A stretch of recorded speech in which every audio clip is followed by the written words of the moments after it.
Hello friends, இந்த வீடியோவில் என்ன பார்க்க போகிறோம் அப்படின்னா, இப்போ பார்த்தீங்கன்னா குன்றத்தூர் அபிராமி என்ன பண்ணாங்கன்னு எல்லாருக்குமே இது தெரியும். அவங்க பேரை சொன்னாலே எல்லாருக்கும் இது தெரியும். அந்தளவு ரொம்ப ஃபேமஸ் ஆனவங்க.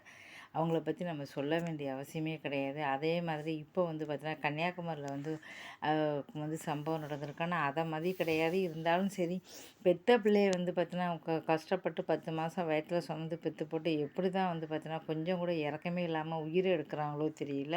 ஆனால் அந்த மாதிரி கிடையாது. இருந்தாலும் சரி, பெத்த பிள்ளைய எப்படி இப்படி பண்ணுறாங்க அப்படின்னு தெரியல. இப்போ கன்னியாகுமரியை சேர்ந்த பொண்ணு தான் அவங்க என்ன ஆச்சு அப்படின்னா கார்த்திக் அப்படிங்கிற திருச்சியை சேர்ந்த ஒருத்தரை காதலிச்சிருக்காங்க.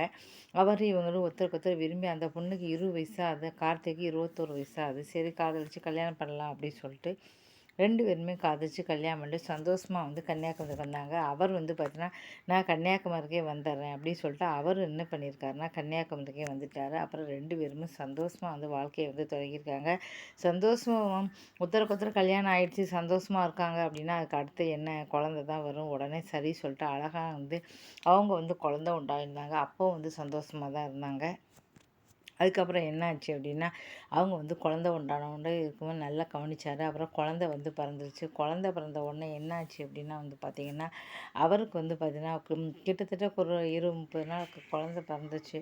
பிறந்த உடனே சந்தோஷமாக இருந்தது. திடீர்னு பார்த்திங்கன்னா குழந்த குழந்த குழந்தைன்னு எப்பவும் குழந்தையே கொஞ்சிக்கிட்டு இருந்தாங்க. இதனால் பார்த்திங்கன்னா அவங்களுக்கு அவர் மேலே வெறுப்பு வந்துருச்சு. நம்ம காதலிச்சு கல்யாணம் பண்ணியிருக்கோம், நம்மளை கவனிக்காமல் எப்போ பாரு இவ குழந்தைய கவனிச்சிக்கிட்டு இருக்கானே, இதுக்கப்புறம் இப்படியே வளர்ந்துருச்சு அப்படின்னா குழந்தைய பார்த்தீங்கன்னா அப்போ கூட குழந்தைய தான் கவனிப்பான் போல இருக்குது. நம்ம காதலிச்சு கல்யாணம் பண்ணி நம்மளை கவனிக்கவே இல்லையே அப்படின்னு சொல்லிட்டு தான் பெற்ற குழந்தை மேலே பார்த்தீங்கன்னா அவங்களுக்கு பொறாமை வந்திருக்கு, வயிற்றாச்சல் வந்திருக்கு. இந்த குழந்தை உயிரோடு இருந்தால் தானே இந்த மாதிரி பிரச்சனை, இவ எதுக்காக அந்த உயிரோடு இருக்கணும் அப்படின்னு சொல்லிட்டு அவங்க நினச்சிருக்காங்க. அதுக்கப்புறம் தான் பார்த்தீங்கன்னா அதுக்கு சரி சொல்லிட்டு இப்போ கணவர் அங்கே வேலை பார்க்கறனால வேலைக்கு போயிட்டாரு. வேலைக்கு போயிட்டு பார்த்துருக்காரு. அங்கே குழந்தை பார்த்திங்கன்னா திடீர்னு பார்த்தீங்கன்னா அசைவு இல்லாமல் இருக்கு. என்ன இவ பேச்சு மூச்சு இல்லை, இப்படி படுத்திருக்கு அப்படி சொல்லிட்டு அந்த குழந்தைய பார்த்துருக்காங்க. என்ன ஆச்சுன்னு கேட்குறாங்க. பால் கொடுக்கும்போது கீழே விழுந்துருச்சுன்னு சொல்லியிருக்காங்க. பால் கொடுக்கும்போது கீழே விழுந்துருச்சான்னு சொல்லி ஆஸ்பத்திரியில் போய் கட்டியிருக்காங்க. உங்கள் குழந்தை உயிர் இல்லாமல் போய் ஒரு மணி நேரம் ஆகிடுச்சேன்னு இருக்காங்க. இதை பார்த்து அதிர்ச்சி ஆகியிருக்காங்க. ஐயோ, என் குழந்தைக்கு என்னாச்சுன்னு தெரியல சொல்லி உடனே நான் கம்ப்ளைண்ட் கொடுக்கணும்னு சொல்லி கம்ப்ளைண்ட் கொடுத்துட்டாங்க. அதுக்கப்புறம் தான் எடுத்து பார்த்தெல்லாம் தெரிஞ்சிருக்கு. அந்த குழந்தைய பார்த்தீங்கன்னா தானாக உயிர் போகலை, யாரோ ஏதோ பண்ணியிருக்காங்கன்னு சொல்லிட்டு அதுக்கப்புறம் அம்மாவை கூப்பிட்டு என்ன ஏதுன்னு விசாரிச்சிருக்காங்க. அப்போ தான் அவங்க சொல்லியிருக்காங்க. அவர் என் மேலே அன்பாக இருந்தார், பாசமாக இருந்தார். ஆனால் எப்போ பார்த்தாலும் இப்போ குழந்தைய பற்றியே பேசுகிறாரு. அதனால தான் பார்த்தீங்கன்னா இந்த குழந்தையினால தான் பிரச்சனை அப்படின்னு சொல்லிட்டு நான் தான் அந்த குழந்தைய இப்படி பண்ணினேன் அப்படின்னு சொல்லியிருக்காங்க. இதை கேட்டு அதிர்ச்சி ஆகியிருக்காங்க.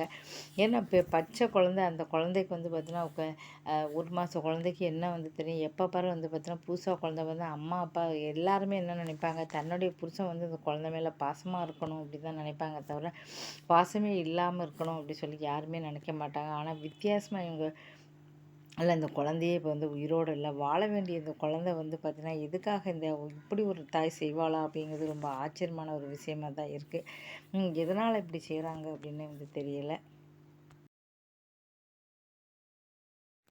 எல்லாருமே பார்த்தீங்கன்னா தான் பெத்த குழந்தை மேலே புருஷன் பாசமாக இருக்கணும், அன்பாக இருக்கணும். அப்போ குழந்தை மேலே பாசமாக ஆயிடுச்சு அப்படின்னா தம் மேலே பாசம் வரும் அப்படி தான் நினைப்பாங்க. ஆனால் இந்த தாய் யோசிக்கிறது வித்தியாசமாக யோசிச்சிருக்காங்க. இதுக்கப்புறம் தான் உண்மையெல்லாம் சொல்லியிருக்காங்க. இந்த குழந்தை மேலே இவர் பாசமாக இருக்கார், நம்ம மேலே இப்போ பாசம் இல்லை. இந்த குழந்தை வளர வளர பாசம் பூரா போயிடும். அப்போ நம்ம காதலிச்சு கல்யாணம் பண்ணால் நம்மளை கண்டா அவருக்கு பிடிக்காமே போயிடும் போல். இது எதுக்காக இருக்கணும்னு சொல்லிட்டு தான் அவங்க விபரீத முடிவை எடுத்திருக்காங்க. இது எல்லாருக்குமே அதிர்ச்சியாக இருக்குது. அவர் பார்த்தீங்கன்னா கதறி துடிச்சு அழுதுருக்காரு. அந்த அளவு ஒரு அளவுக்கு தான் ஒருத்தர் மேலே நம்ம பாசம் வைக்கணும் அப்படி தவிர ஓவராக வைக்கக்கூடாது. அதுவே பார்த்தீங்கன்னா இப்போ பாருங்கள், அன்பு ஓவராக வைக்கிறனால தான் அவருடைய அன்பு தனக்கு மட்டும் தான் கிடைக்கணும், அந்த பிள்ளைக்கும் போயிடுச்சு அப்படின்னா இப்போ ஆளுக்கு பாதி பாதி வருது. அவங்க மனசு தாங்க மாட்டேங்குது. அப்போ இந்த குழந்தை இதாக இருக்கணும் அவங்க நினச்சிருக்காங்க. இது கூட பார்த்தீங்கன்னா மனசோட பாதிக்கப்பட்டது தான் சொல்லலாம். ஏன்னா எதுவாக இருந்தாலும் சரி, நல்லதாக இருந்தாலும் சரி, கெட்டதாக இருந்தாலும் சரி, எதுவே அளவோடு தான் இருக்கணும். அளவுக்கு மீறினாலும் விஷம் அப்படி அப்படி சொல்லுவாங்க, ஒரு நாள் இருக்கக்கூடாது. பாசம் வந்து ஓவரா ஆயிடுச்சு அப்படினால தான் அவங்க இப்படி நினச்சிருக்காங்க. ஏன் இப்படி நினச்சாங்கன்னே அப்படி தெரியல. இதுக்கப்புறம் 20 வயசு இந்த பொண்ணு வந்து பார்த்தீங்கன்னா, இப்போ வந்து தன்னுடைய குழந்தைய இப்படி பண்ணதால வந்து பார்த்தீங்கன்னா, அநியாயமா இப்போ ஜெயிலுக்கு போ வேண்டிய நிலை. இப்போ வந்து தன்னுடைய குழந்தைய நினச்சு இப்போ புருஷன் கூடயே வாழணும், சந்தோஷமா தனக்கு மட்டுமே பாசம் கிடைக்கும்னு நினச்சாங்க. இப்போ அந்த கணவர் கூடயும் வாழ முடியாம, பெத்த பிள்ளையும் வாழ முடியாம, இப்போ இனிமே வாழ்நாள வந்து எத்தனை வருஷம் அவங்களுக்கு ஜெயில் கிடைக்க போகுதுன்னு தெரியல. வாழ்க்கைய இழந்து வந்து போயிருக்காங்க. இருந்தாலும் ஒரு சின்ன குழந்தை வந்து வாழ்க்கைய பிரிக்கிறதுக்கு இவங்க எந்த ஒரு இதுவும் கிடையாது. 10 மாதம் வயித்துல சுமந்தா தான் வந்து பார்த்தீங்கன்னா குழந்தை வரும்.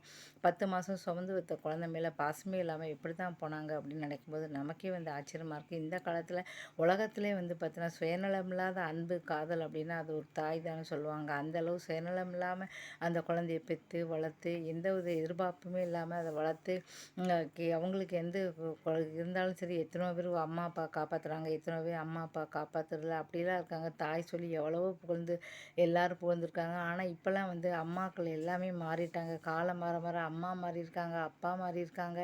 இதெல்லாம் பார்க்கும்போது நமக்கே வந்து மனசு கஷ்டமா இருக்கு. இப்போ வந்து எல்லாருமே எல்லார் மேலேயும் பாசம் வச்சா, ஓவரா ஒருத்தர் மேல அன்பு வச்சா அப்படித்தான் வந்து இருக்கும் அப்படின்னு தெரியுது. எதுவா இருந்தாலும் சரி, எல்லார் மேலேயுமே ஒரு அளவுக்கு தான் நீங்க பாசம் வைக்கணும். ரொம்ப ஓவரா வந்து வைக்காதீங்க. அதே மாதிரி மனைவி மேலேயும் பாசம் வைங்க, குழந்தை மேலும் வந்து பாசம் வைங்க. நெறைய பேர் இப்படிதான் ஏங்குறாங்க.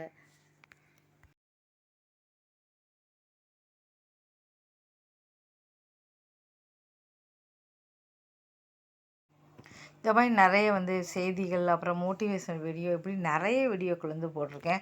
அந்த வீடியோக்கள்லாம் வந்து மறக்காமல் வந்து பாருங்கள். நீங்கள் ஆதரவு கொடுத்தா மட்டும்தான் அந்த மானிட்டைசேஷன் ஆகக்கூடிய போன வருஷமே மானிட்டைசேஷன் வந்து மானிட்டைசேஷன் ஆகி அதுக்கப்புறம் வந்து பார்த்தா மானிட்டைசேஷன் வாங்கினா மட்டும் போகாது, அதை கவனமாக கொண்டு வரணும். அப்போவே கேன்சல் பண்ணிட்டாங்க. அதனால் திரும்ப மானிட்டைசேஷன் வாங்கணும் அப்படின்னா வந்து வாட்ச் ஹவர்ஸ் வந்து வேணும். இப்போ தான் வந்து 2500 இருக்குது. அது புதுசு புதுசாக ரூல்ஸை மாற்றிட்டாங்க. அப்படி இப்படின்னு அழிச்சா கூட 1500 தான் வரும். இன்னும் இப்படி ஒரு வருஷம் ஆகும். தொடர்ந்து வீடியோ பார்த்து ஆதரவு கொடுங்க. நன்றி, வணக்கம்.